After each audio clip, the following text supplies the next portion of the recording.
Welcome to the Point of Difference Rugby League podcast. I'm your host, Dave, and today we've got a very special guest on the show. He's one of the biggest rugby league card collectors in the world. I'm pretty sure, if not the biggest. This podcast is very dear to my heart because I was a massive rugby league card collector growing up, had all the jerseys as well, and this guy's written books. He's just obsessed with rugby league, just like me. He's the man. It's the one and only Daniel Payne. How are you, man? Yeah, how are you, mate? Thanks for having me on your podcast. Very privileged to be on here. And yeah, I think we are like brothers from a different mother in a way because we're both mad about rugby league and football cards. There's a couple of connections there. And the other thing, we both really enjoy interviewing and learning about the old football players. I think it's a very cool thing. And I really love what you're doing. Oh, thanks, man. I really appreciate it. It's so fantastic to have you on the show because, believe it or not, when I was a kid, I did 3 days a week paper run, and then I worked at a chicken farm on Sundays, cleaning chicken shit off eggs all day and collecting them amongst all the chickens and shit everywhere. And just so I could buy Rugby League Week magazines and rugby league cards. That was my life, man. I loved it. That's all I did it for.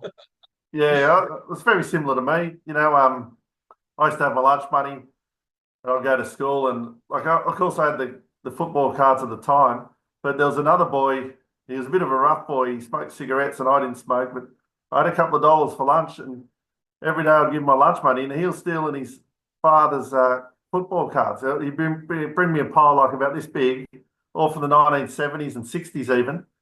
And I was giving him my lunch money, so I wasn't having any lunch, but I was getting these football cards and they were fantastic. There was like the early 80s, they had the pictures of just the profile head shot. Yeah. Some of the late 70s are all these action shots. It was really cool, but never really knew which years they were or anything like that. And, I was only, I think it was year 7. And, that's probably what prompted me to always have in the back of my mind some sort of book to catalogue football cards. So, Right. Okay, so and for anyone who doesn't know, this guy Dan here, he's the man behind Dan's NRL Collectables. So if you've been online searching for a rugby league player and you've typed in a name, you can guarantee that there's going to be a card show up with Dan's NRL Collectables on it. So this is the man behind the humongous Facebook group. He's got a website. He's written books with legends, just like my podcast, essentially in book form. And yeah. so we want to have a bit of a chat about how it all came together. And for the moment, what's happening with your website, your books, the Facebook pages, 45,000 members, mate. Like you're a pretty busy Yeah. man. Yeah, the Facebook group, it's a really, really cool thing. It started, I don't know, 15 years ago or something. And I just added people to the group. And then since then, it's just been growing and growing. And I've got a lot of ex-footballers in there, reserve grade players, country rugby league players. And with my shop, you've mentioned my shop. I'm a bit OCD, as you were describing yourself before. So when I put an item on, I've photographed every single rugby league week, every big league. And when I say photograph, some of them I photographed just about every picture in there, and then I put my watermark on there, and then I'll gradually just put them in the Facebook group. And you come to these pictures from like 1980, a country guy, and then 4 or 5 people will know who that guy is. It's just very small world, and I think it's good. It's like a community, and probably a few things, rules are like your group have very low tolerance for people bullying or picking on players or people in general. So keep it nice and tidy. That's the way, mate. Look after the players, I say, because a lot of the players actually hang out on both our groups. And I've had to boot out a few people, unfortunately, that just want to bring up the negative stuff. Don't know why, but we're here to celebrate Yeah. rugby league, which is what I admire about you and what you've done.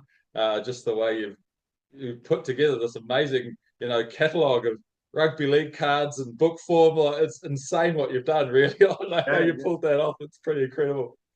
Yeah, well, it all goes back to that being that little kid and wanting to know at that time, that young age, what year Absolutely. these cards were, and yeah, it was a bit of a mission to put it all together and then get it published. I did 2 books on the history of rugby league cards actually in Australia, Yeah. and yeah, that was an achievement, and I've still got plenty left, so they're still for sale.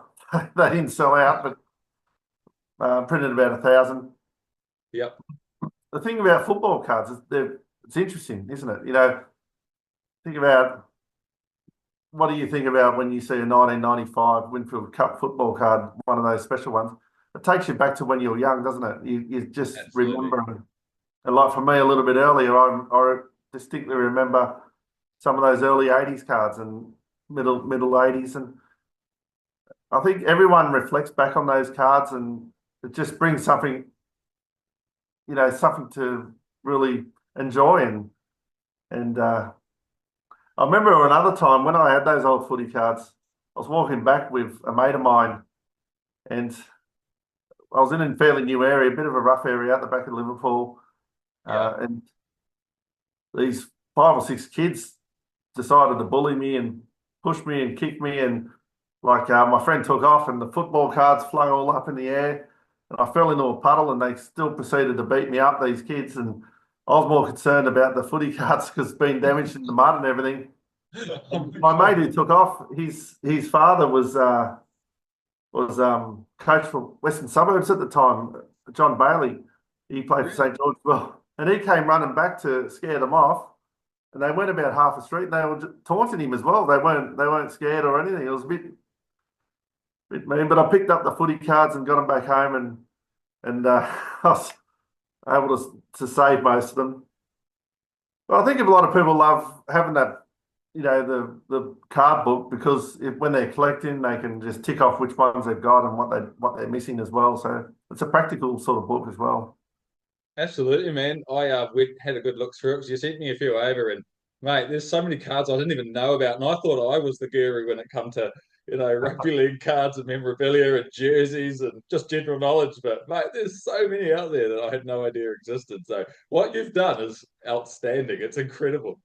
Yeah, yeah, and like you said, we'll give a couple away to your New Zealand audience later on. Absolutely, man. I've got a plan for that. So I'll be doing some trivia from the podcast this year, and basically whoever gets them all right goes in the draw to win Okay. something a book. So it's going to be fantastic. We'll give a few away, just a few people. So we'll do a few episodes, and I think it'll be a cool idea. So if people off your group want to get involved, come Yeah, over and watch some of the podcasts and find some answers and get yourself in the draw to win some books from your collection. It'd be bloody fantastic. yeah. No, I'm happy to be part of it. Awesome, man. Right. So, you know, where did your passion for writing about footy cards, and players come from? So, when did that first opportunity to actually start writing a book, come about? When did that happen? Yeah. No, it's a good question. It actually, I was sitting on the bed with my son, and like I can't remember what age he was. He might have been 12 or something, and I was flicking through an old Big League magazine because they're items I stock in my shop, and in this Big League section, they had a one pager. It was a hero yesterday. It was a spotlight profile on this guy. It was Bruiser Clark, and Okay. I had a read of it, and I said to my son Kurt, do you think that would be good in my website? Like just a different angle to get people to come to my website because I'm all about getting traffic to the website, and that Yep. way you get sales or whatever. And I ended up interviewing Bruiser. Found him somehow through Facebook or somewhere. Big, larger than life character. Really nice, genuine fella too. And yeah, he was happy to oblige with the interview. And the interview was like really short, really sweet. Like I missed Yep. probably a snapshot of 10 seconds of his life. But no, I was away with that. And then I did a few more interviews. And I don't know, I ended up doing probably, I don't know, 20 or 30 interviews. And then on the website. And then I went up to visit Robbie O'Davis, who I noticed you've interviewed as well, Yep. and interviewed him. And by this time, my interview technique was getting better, and I was asking more questions than I asked Bruiser. And Robbie started his interview was quite serious, and he talked about depression and things like that. Once he left playing football, which I think a lot of stars have that issue. And he also talked about the Ronald McDonald House. I don't know if he told you that one, but that was quite a sad story as well with the young boy. And just I think that's what made me think. Some of these stories are a bit better than just a little. I don't know if gimmick's the right word, but something to drive traffic to the website. felt like there was a bit more to it than that. Yeah, So, 100% agree. Yeah. yeah, and that's where I decided. Like, I don't have the head for podcasts like yourself. I'm more of a book person and like a radio head, you know. So Yep. I thought maybe I'll do books, and so Robbie O'Davis, and then I ended up going from there. And my interviews with ex-players got a lot better, and that's where it started. Awesome, man. So who are some of the guys that, like pick a few of the stars that you've got to interview that you just walked in and you meet them, you interview them, and you're just pinching yourself. You're like, holy crap, I'm interviewing this hero of mine. Because you're like just like me. Like Yeah. I'm meeting my heroes every time. I'm shitting myself before every podcast. I'm absolutely crapping it, especially the in-person ones when they turn up on my doorstep.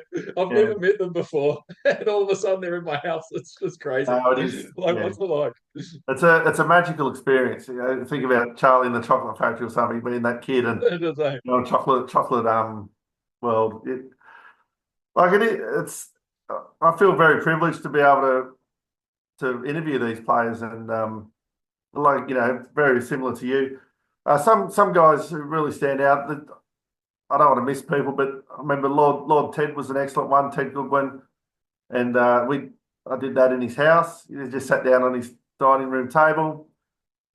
Uh, Brett Kenny was excellent. Oh wow. Greg Yeah. Greg Cook was an awesome one. He's probably not as famous, but he came over. He slept the night, and we had about 100 beers in my bar, and not this bar when I was living at the other house. And he Brilliant. told some awesome stories, some very violent ones, where Bob Cooper went on that jaw-breaking spree, and he broke Greg Cook's eye socket, and Lee Pomfret's face was completely smashed in. They had to put wires on it to pull his face out. That was Oh my quite God. cool. Guys like, probably a very special one was also Filipana turning up to my front doorstep. That's incredible. I'm so jealous. And rest in peace, big fella. I'm honestly so Yeah, jealous. That's amazing. yeah, that was really cool. His daughter Alicia came and like I'm good friends with her and got the approval. And then he passed away a few months after the interview. And yeah, and I remember because the way I do the interviews, it takes quite some time before I get around to typing them up. So I was listening to his words. He'd already passed away. It's Oh my quite God, touching. And then Alicia mate. did a tribute on her father, and Yeah, we did that together. And she wrote some really genuine words about her father and how much of a nice, kind, like he gave anyone time. He's doing the garbos. He's quite famous for that. And he'd just stop absolutely. and just stand there and have a chat with someone for 10 minutes. If they said, "Hey, hey, Olsen, how are you?" He'd stop and talk to them. So I just think that was really, very touching. And probably another special one, Bill Ashurst. Bill Ashurst, I interviewed him on a Saturday night, and then on the Monday paper, he'd passed away. So Oh wow. that was terrible. He was in the UK. He came over to Australia to play for Penrith for a few years. Yep. He played for England, and very like it's not quite as personal when you're over the phone, but that one was. There was, Okay. and I remember the connection wasn't real good, and a couple of times I thought it's Saturday night, let's just pause it, we'll do another night. But he insisted that we do it, we finish it. Okay. So we finished it, and then he told me a prayer by the end of it, at the end before I could hang up, and then he passed away. So that was very sad as That's well. unreal. Probably the best part I love about doing it though, that I've done the 3 Heroes Yesterday books, Yep. is I always organise a book day, and I've got a good friend who used to run Club Redfern, and we'll do it there all the time. So I'll get maybe 10 or 15 players and a whole bunch of other people, and they'll come for the book launch, and I'll do the books for a cheaper price, and all the players are there so they can get the book signed. Oh, And I've nice. done that 3 times now, and it is awesome. It's such a good day, and sometimes that's the first time I meet some of the guys. So Yep. the third book we had the launch at Ashfield. Alan Fowler, Western Suburbs, he's involved with West Ashfield Leagues Club, and he got it organised for us. And we had the whole sports bar. I had to kick out the TAB guys. It was pretty funny. Like Saturday, TAB guys got kicked out. I couldn't believe it. But Kerry Hemsley was there. He turned up with 8 mates, and they're all pretty wild fellas. And Bruiser Clark was there, Ross Conlon, the kicking guy, and we packed it out. It was awesome. So that's, to me, Amazing. that is amazing. And like, I might not be that successful with selling books.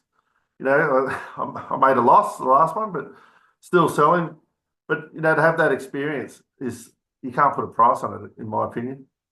Mate, I'm 100% behind that sentiment because it's Yeah, very much all about the passion, trying to document the history and all the great players well we can, yeah, because there's a lot of, CTE and all the dementia, and obviously the yeah. older guys are getting on now and they're not going to be around forever. And it's a real That's special true. era of rugby league. And I think between guys like yourself, myself, and there's plenty of others out there doing podcasting, it's really important we I document think all this so. stuff. It's really cool.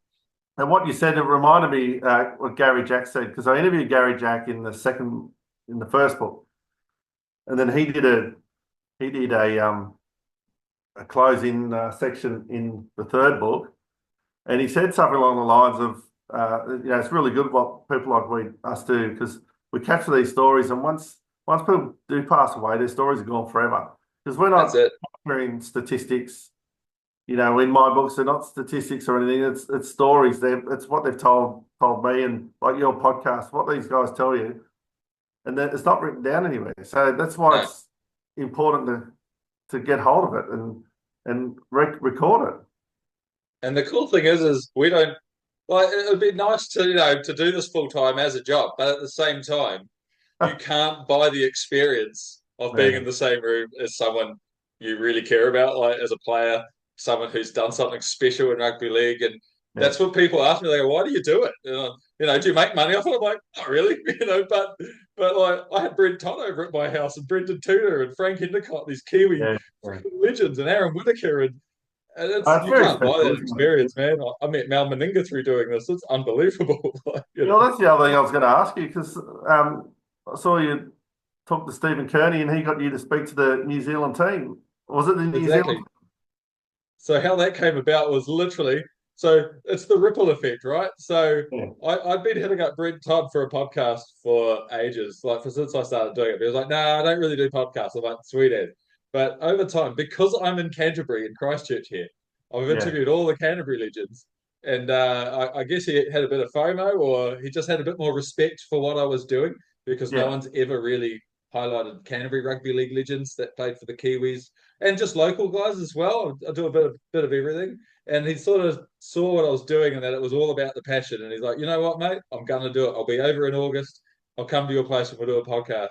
yeah, And then Stephen Kearney saw that one online, and because he played with Brent Stewart, Brendan Tudor, Brent Todd, and he loves the era I'm covering, yeah. he just thought, what a great idea to get Dave to come speak to the Kiwis because I've had all the old legends on, come speak about the legacy and the history and the contribution the South Islands made to New Zealand and the Kiwis. So How did you go? I got a random phone call from Steve Kearney, and now he's been on my podcast, and that's now led to do you know Keith Mason, who played for Melbourne Storm for a couple of years and for St Helens and won a Challenge Cup. He saw that I had Steve Kearney on LinkedIn, and now he's coming on the podcast tomorrow. It's unreal. Oh, yeah, yeah. So it's all those things happen. It is a knock on Yeah. effect. But when you spoke to the New Zealand, like, how did you feel? Like, pretty Dude, privileged and on I'm shitting myself, but it was incredible. I went home with the most euphoric high of my, it. of my life. It was unbelievable to meet Stacey Jones and Daryl Halligan, Nathan Kalis, but then the entire Kiwi side was there, all as my audience. It was I'm making eye contact with James Fisher Harris and Sean Yeah, Johnson and Isaiah Papali'i and all these yeah, great yeah, players. They're all looking at me. And I was like, yeah, yeah. oh, I'm absolutely bricking Did it. you prepare your speech quite well? Yes, just like a podcast, make it till you make it. But I know my subject, so it made it a lot easier. I just had bullet points and I Yeah, just went for it. I just gave it everything I had. I didn't hold back. And a lot of people actually came up and said, mate, that was awesome. And yeah. they really appreciated it. That experience has all come from doing these podcasts and getting yourself known and meeting people. So, well done. Exactly. Oh, thanks, man. Honestly, I'll never forget that experience. That's a once off that'll never happen again. That was crazy. That was just But crazy cool. that's a very Yeah, special man. thing. So now I believe you had a chance to work with Andrew Voss to write a segment for the Boots and All show that he used to do, the segment that he used to do. So what was that experience like for you? Boots and All was the show he had on Channel 9 with Phil Gould.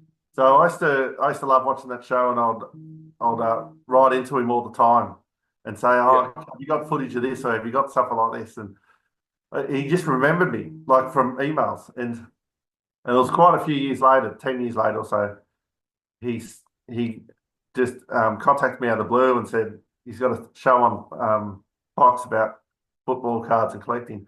And he said, "Get all your stuff out and we'll do a little show." So they came over and they filmed it. And, I had cards everywhere, like the folders open, massive dining room full of cards and folders, and all the other collectible stuff that I got. And then he said to me on that day that his Foxtel didn't have an NRL channel then. He said they're going to have an NRL channel soon, and he's going to have a show called The Fan.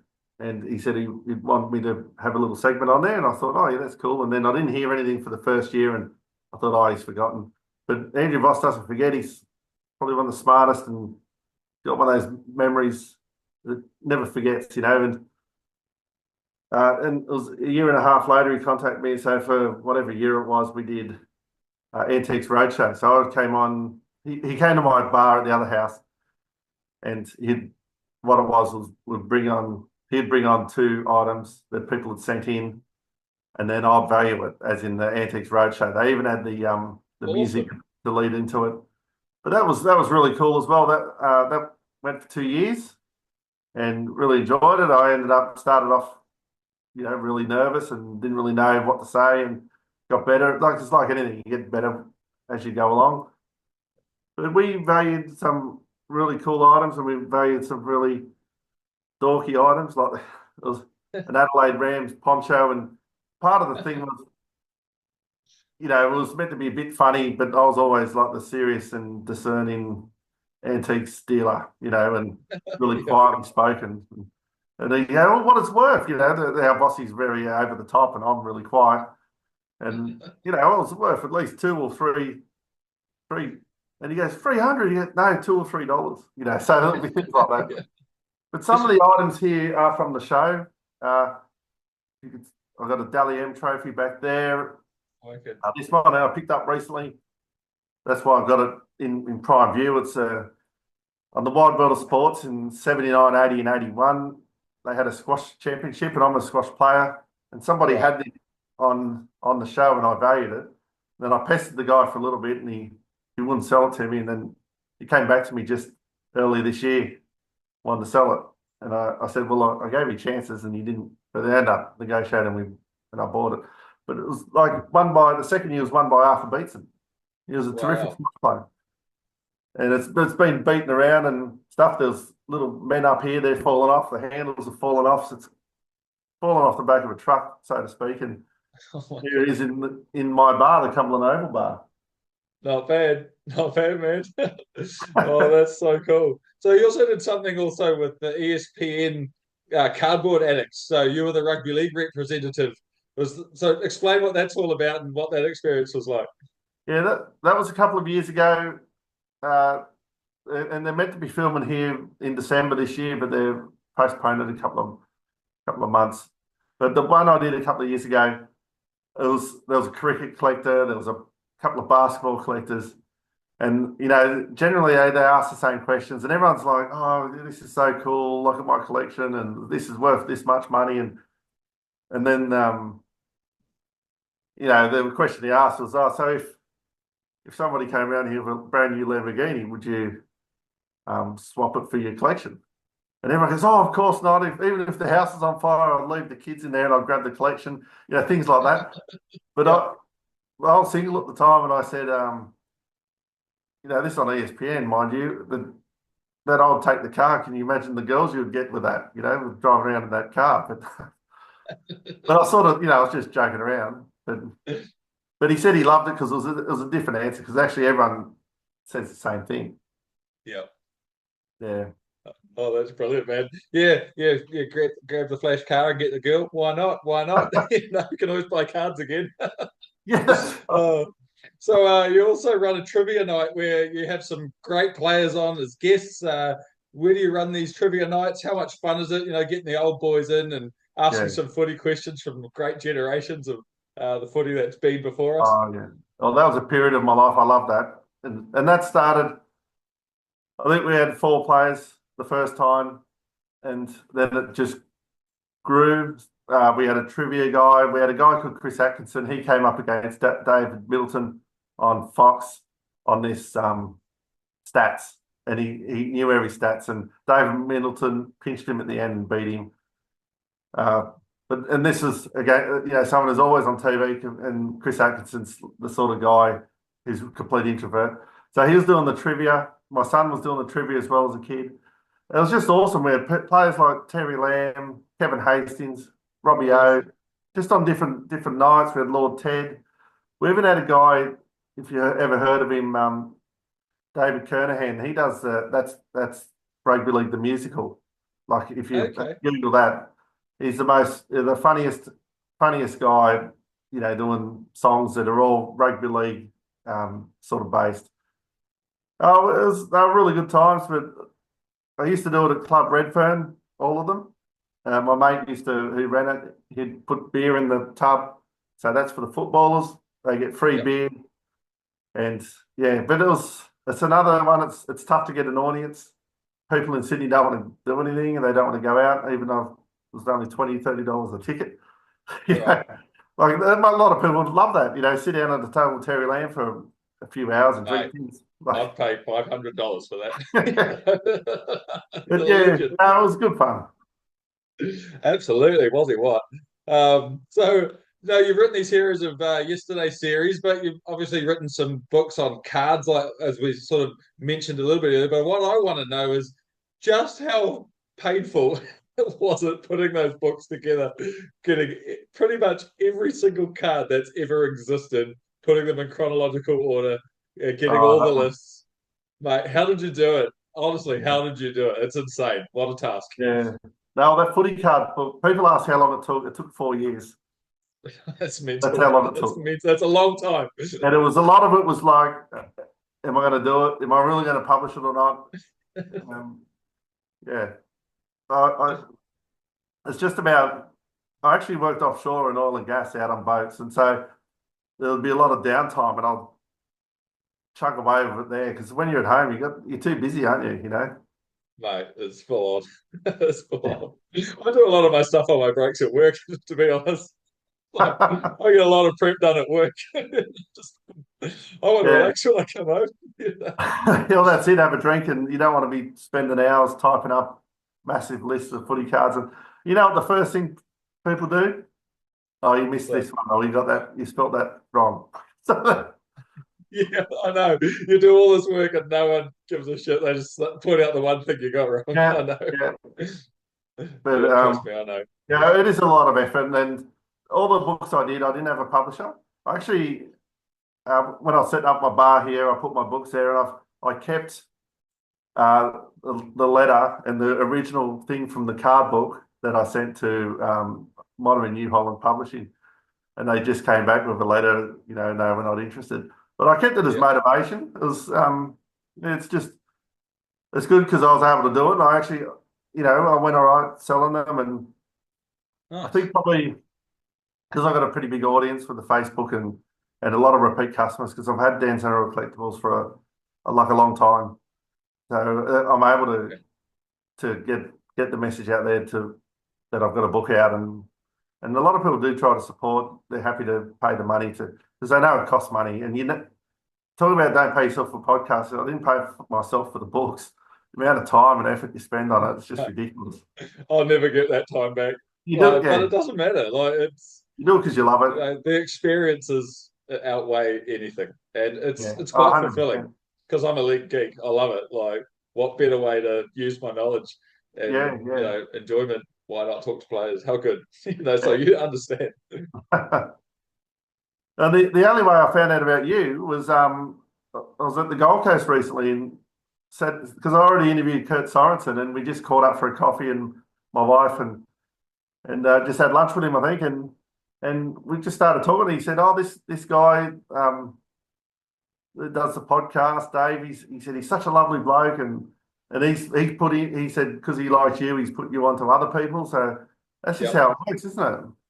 Oh mate, oh, that's it's such an honor to even hear that coming from someone I like idolize and Kurt Sorensen. I'm real grateful to Daryl Williams who hooked me up with Kurt Sorensen. Again, Yeah, it's just that ripple effect, and yeah, it's pretty special. I got to meet him when we came over to the Gold Coast earlier this year, me and my wife, and got yeah, to meet Gary Freeman and Sam Stewart, and I've had yeah. all three of them on the podcast now. So I'm sitting there with Kurt Sorensen and Sam, and I get a tap on the shoulder. I turn around, there's the Wiz standing there. G'day, mate, shaking my hand. I'm like, holy shit, Yeah, it's Gary Freeman, and I'm a Kiwi, so like legendary status right there. yeah. Well, Yeah, that Kira pub, that's got a lot of ex-footballers that go there.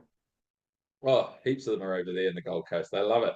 But yeah, Kurt Sorensen, he's just you mentioned Kurt Sorensen, and everybody knows who he is, how incredible he was. Not just in Australia and New Zealand, but England as well. I love him over there. Yeah, They rave about him, and so to have him on my podcast, yeah, very special. And it was kind of one of the early day ones as well. It kind of happened quite quickly. To yeah. get like a Cool. mega star on the show, it was Yeah, pretty awesome. Had Mark Graham and Kurt Sorensen within like my first 10 podcasts. I'm like, you little beauty. yeah. I saw you interviewed Mark Graham, and you went to the launch of his new film. I went to the launch as well with Neutral Bay in Sydney, and it was awesome. Such a good show. Yeah, How did you it was find pretty Mark special. Graham? Yeah, it's pretty amazing. I was pinching myself because I was so new at doing it and still learning how to do a podcast. And next minute, I've got Mark Graham on. And a funny story that I've never told really anybody is that when we first did it, he had his wife's phone as his Zoom Yeah. video device, but it kept lagging. He couldn't get it to go landscape because he's hopeless with technology. So I had him on portrait mode with black slits down the side. It was lagging all the time, and it was an absolute like shocker video wise. But the audio was fine. But then he actually messaged me the next day. He said, "Look, mate, my wife's home today. We'll get it fired up on the laptop. Do you want to do it again?" So we Oh, did the really? whole podcast the second time. He gave me a whole second day of Wow. his time, and we did it again. That's what a bloody champion Mark Graham is. So, Yeah, he's yeah, got I'm time for so people. grateful that I got to do that again. It was amazing. Yeah, that's really good. That's good. Yeah, yeah. There's a lot of little technical faults behind podcasting because you don't always get a good connection. People cut out and have to come back in all the time. Yeah, I've had cameras half fall off the tripod sometimes. I have to start again. I sometimes forget to press record. Like I've done it all. yeah, There's yeah. a few bloopers in there. No, we live and learn. Yeah, man. There's heaps of fun stuff behind the scenes. So, what are some of the great stories you've been privy to since you started writing these books? Is there anything that stands out, that you just think, oh, I'm never going to forget that story? That's brilliant. Oh, plenty, plenty.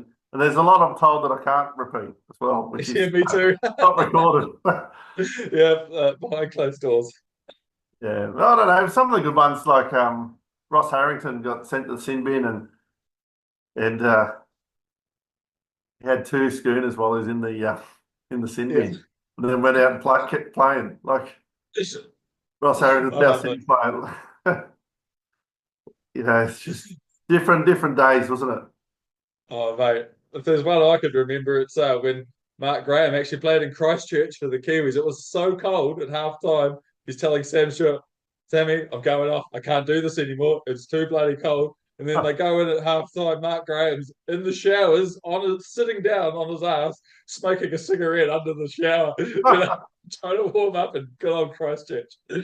Brilliant. He never went Oh, back out. yeah. No. Well, another one I remember was Steve Maven he was a real high flyer, and in '87 semi-finals, he'd been playing different position, and then George Piggins in the semi-final put him on the wing where he'd never played wing before. Okay. And it was just one of those days. Canberra went down, and Peter Jackson, who passed, put a kick down, and he dropped it, and then Canberra scored. And it happened three times in 15 minutes, and then George Piggins took him off the field, and he left the field, put his jumper just on the ground, and went to the Cauliflower Hotel before half time. He was having a beer, and people were like, "What are you doing here? Only meant to be there." But like, I was interested to know how he must have felt for that, because Yeah. that would have been devastating. I think he was about 18 or 19 years old. My son's just 18 now, doing Duntroon officer training, and like, I know there's a bit of confidence there with kids. They're still a kid, right? Yeah, And for the coach to come down and rip him off the field like that, and basically not give him another chance, I think it really affected him. And he gets asked it all the time, but he sort of gave me the how he felt sort of feeling rather than, oh yeah, I went to the pub and did this. It's yeah, what it meant to him, which is absolutely. yeah. Pretty tough thing to live with, getting hooked from the field and having an absolute mare of a game, even though you're playing a position you're not comfortable with at all. Exactly. Never played wing before. Oh, He's poor a fella. champion guy, actually. Talk about podcasts. Steve Maven does a Rabbitohs podcast, and I've been on his podcast a couple of times. And yeah, he's an absolute champion. Like he loves the history of the game as well, and he interviews a lot of the modern players and a few older players. Yeah. So yeah, I think he's officially part of South Sydney as well, doing that. So Oh, nice, man. That's really cool. So, is there any opportunities that have come your way through your passion? Like, have you had to do much public speaking? Have you, like myself, I had to speak to the Kiwis. I I couldn't can't turn it believe down, even though I it. was petrified. But what have you done in your time? Yeah, oh, you should be so proud of that. That's amazing. And Oh, I'll never forget it, mate. Never. but I did have an opportunity to speak at New South Wales State Library last year, and that was about Wow. my third book, my Heroes Yesterday book. And I've been doing Toastmasters because, like, I was never a really good speaker, and it's something I always wanted to be able to do. I was getting married, and there's 250 people at the wedding, so I was contacting Toastmasters at Drummoyne and could never have the time to go and meet or to go to a meeting. But the guy just kept saying to me, just keep practicing and just do your best, really. Yeah, man. That's Anyway, all you can do. yeah, so then I went to Toastmasters for about nearly a year, and that really helped. And then I got invited to speak at New South Wales State Library, which is a big honour. And we had something like 15 minutes and just talk about my books and, some of the experiences of, a bit about my life story, how it happened, and then, the experiences you get from, or the stories you hear from these players. That was Yeah. basically a good opportunity to speak. And if I hadn't have been Toastmasters, I think I never would have got that opportunity either. Yeah. Yeah. It's Yeah, interesting, how again that ripple effect, it's cause and effect, isn't it? You put yeah, yourself out there, like I know exactly how that feels. And all of a sudden you get this invite, you're like, I don't really want to do that, but if I yeah. don't do it, I'm going to regret it. Well, I also think it's good to push yourself outside of your normal boundaries. It's 100%. exactly what you've done speaking to the New Zealand team. That's amazing you've done that. Oh, It's the same for me to speak at the library. That's something I never would have done. So yeah, man. I That's remember nerve-wracking. before it. It's funny that you remember the lady hosting it the night before. I did because I was doing practice ones on a camera, and I remember I Yeah. was really tired from work and had a lot of draining issues, and I really shouldn't have even practiced. But I sent the practice in, and she said to me, "Don't speak tomorrow. Whatever you do, I'm going to take you." Oh, And I've gone, "No that's way." rough. Then I spoke to one of my sort of mentors at Toastmasters, and she took me where to call and just to talk and change a couple of things in the speech to make it sound a bit better, and gave me sort of the confidence again, and I was fine. Once I got there, I was fine. But there's certain things you don't say to people. That was one of them. Yeah. But Yeah, it's it pretty probably did tough. motivate me to speak a bit better. But yeah, Oh, mate, you've done well. Like that must have been pretty nerve-wracking, but like you said, it's about pushing your boundaries, and like certain people are quite, you feel like you're not really giving your 100% of yourself if you don't take that opportunity. I'm one of those people. It's like I could say no, but then I'll feel like I've not reached my potential because I know I could do it. I just have to be brave enough to have a go. yeah, that's right. That's right. Yeah, man, that's right. So I believe your son's also involved with you, and like, how mad is your son about rugby league? What role does he play in this humongous project that is Dan's NRL Collectables? He's not that crazy about rugby league. He does like it, and probably what he got out of it I've been interviewing these old players and having them over my house for barbecues and going out to the pubs drinking with them and tagging my son along.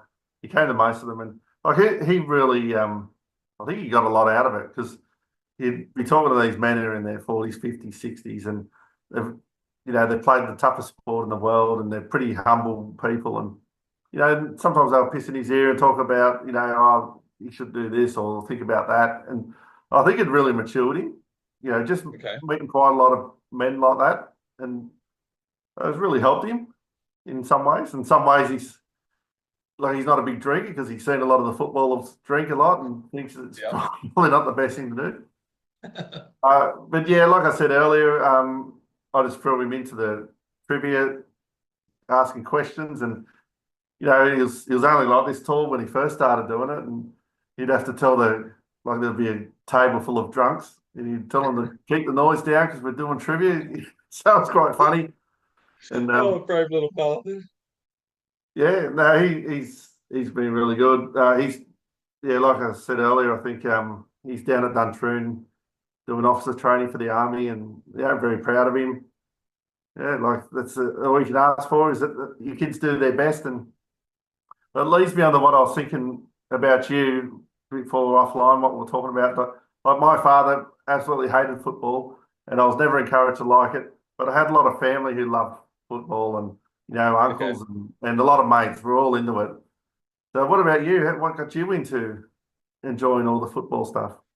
Right. So I've been on a podcast before where I told a little bit of my story where I was brought up, and if anybody is religious, I don't want to offend anybody, but I was brought up in a really religious, very strict religious family where playing sports on Saturday and Friday night was not a thing Yeah, because it was the holy time. My parents are Seventh-day Adventists. So I was raised in that religion.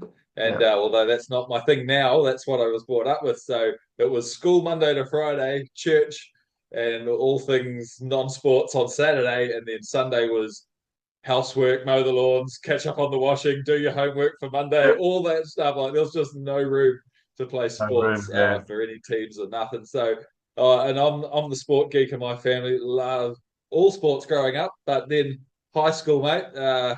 Well, intermediate as well. Like the Warriors came in my last year of primary school, and I was sort of into the Warriors, but I watched them, but it was the Brisbane Broncos. That was my first love, to be honest, oh, because my was it? dad's from Brisbane.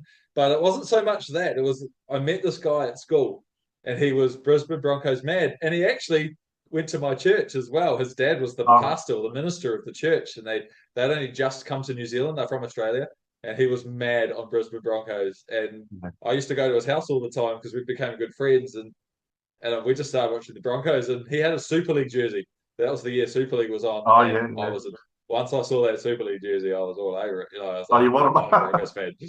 So I got into the Yeah, Broncos as a young fella, and then I swapped a T-shirt for a Winfield Cup tribute set of cards, yeah. and that was my first set, and that was the start of an addiction. I could not stop. Yeah, yeah. And then you had all your cards stolen at some point. Yes, so unfortunately, I was burgled my entire rugby league card collection, like thousands and thousands. I had all the sets of the 90s, late 80s, early 90s. I'm not that interested in the more modern ones. Because I'm Yeah, old school. I like the 90s. That's the great eras. But I do have a few of the 2012, 13, 14 sets, all those ones. But that Winfield Cup tribute set, mate, that was amazing.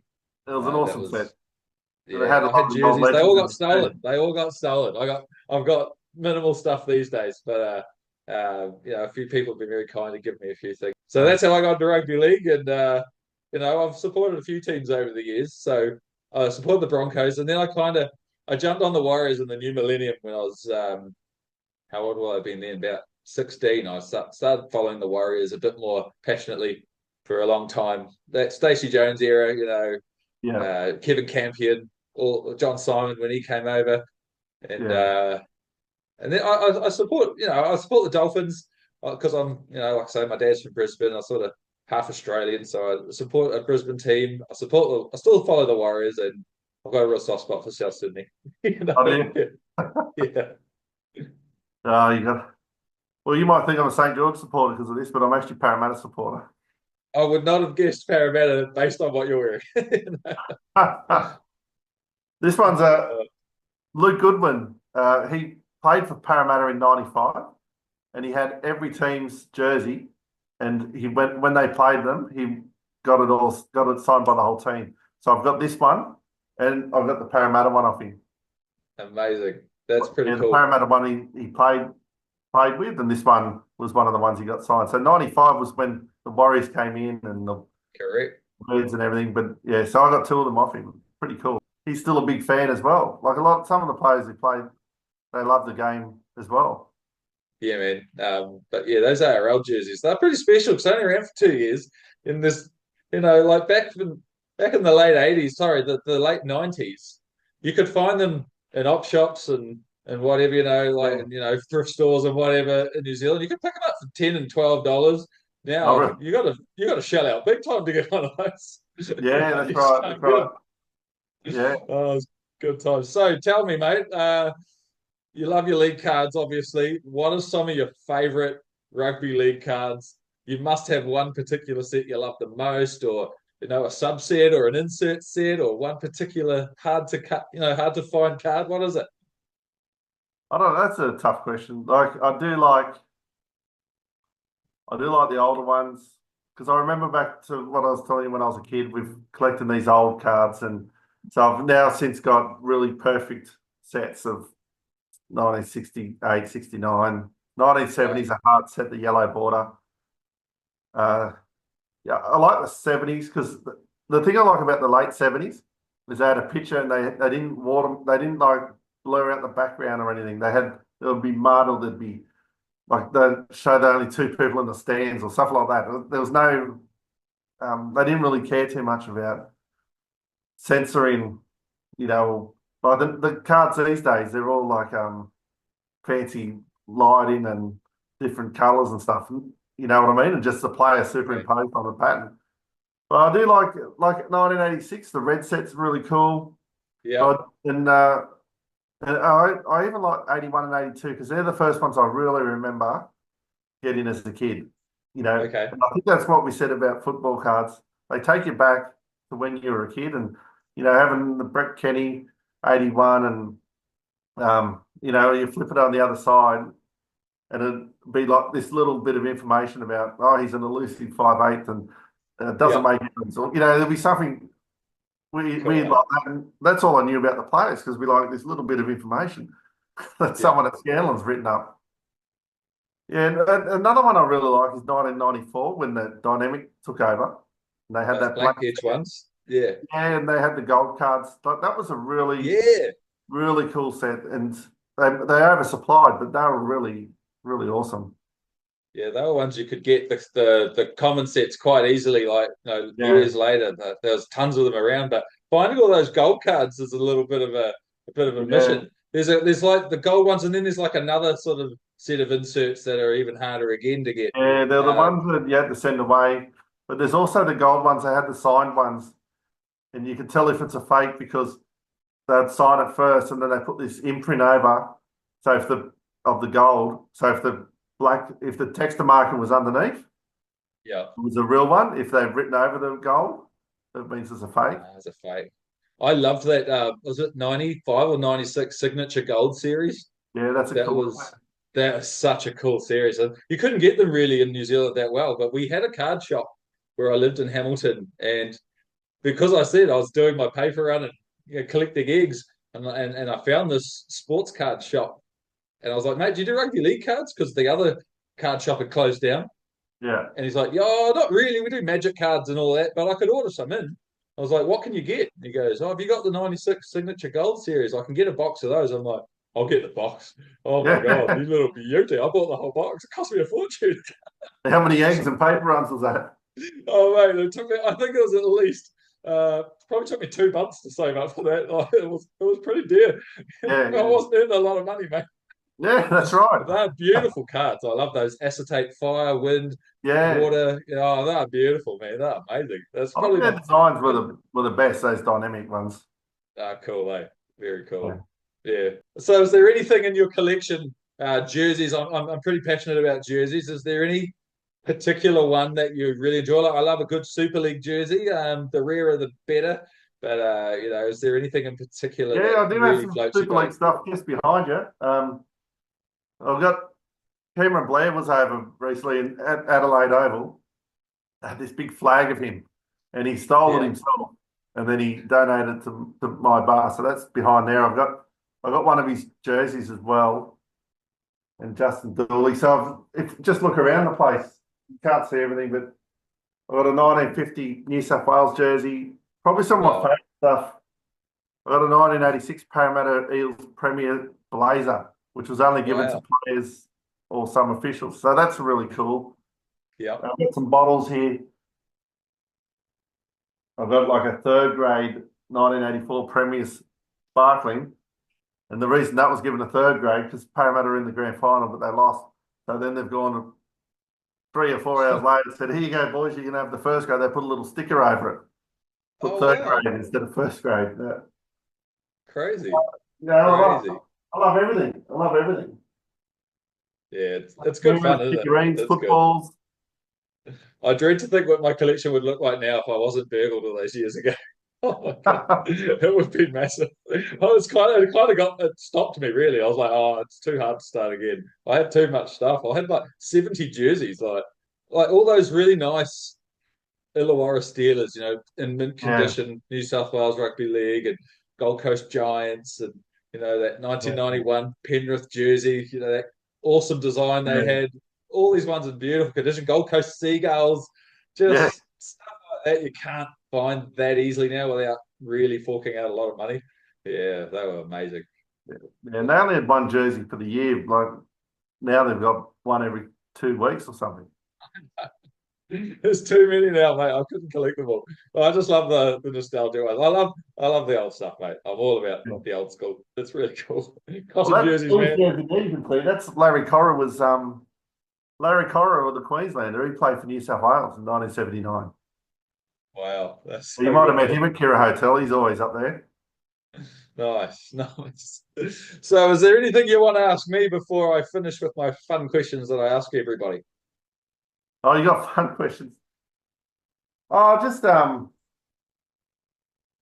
really asking. Well, I suppose I was just looking at some of the people that we've both interviewed. Yeah, Like where do you find the time with your Daryl Brayman as well,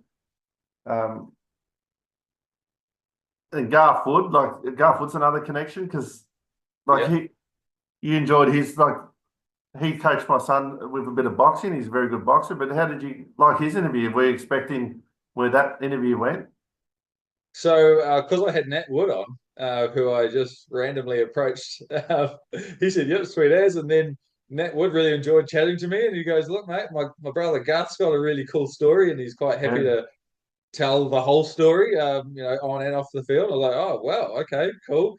And so, where I find the time, just you just got to do it. Like I say, yeah, I utilize my breaks at work. If I if I have a spare hour and I'm just not doing anything, it's like right, get some podcast prep done. And I'm always having to be like a month ahead in yeah, terms of having guests lined up so that it's streamlined. And then sometimes they bail or they don't show up or yeah, sometimes yeah. it That's doesn't right. go right. But if you've got your prep done, you can at least come back to it. So I've got a bit of a routine and a style and a technique, I guess, that I use. And I Yeah, guess you try have a bunch of sort of core questions. So at least when you open up your laptop and you go, right, what am I going to ask? Right, I've got my sort of same intro. I've got, you know, where did you grow up? What was your life like as a child? And then how did the rugby league journey start? So at least you've got something to get you going, yeah, and it's like a little template that I use. And yeah, then and then literally you work around when they're free because it's like a privilege for me. So I always put the players on that pedestal. It's like, mate, I'll work around you. I'll make it happen. I even work yeah. night shifts so that I'm free during the day. That type of thing. Yeah, you were Yeah. doing like you've done heaps just in the last week or two. Like I amazing. did three on the weekend. I did three. It's ridiculous.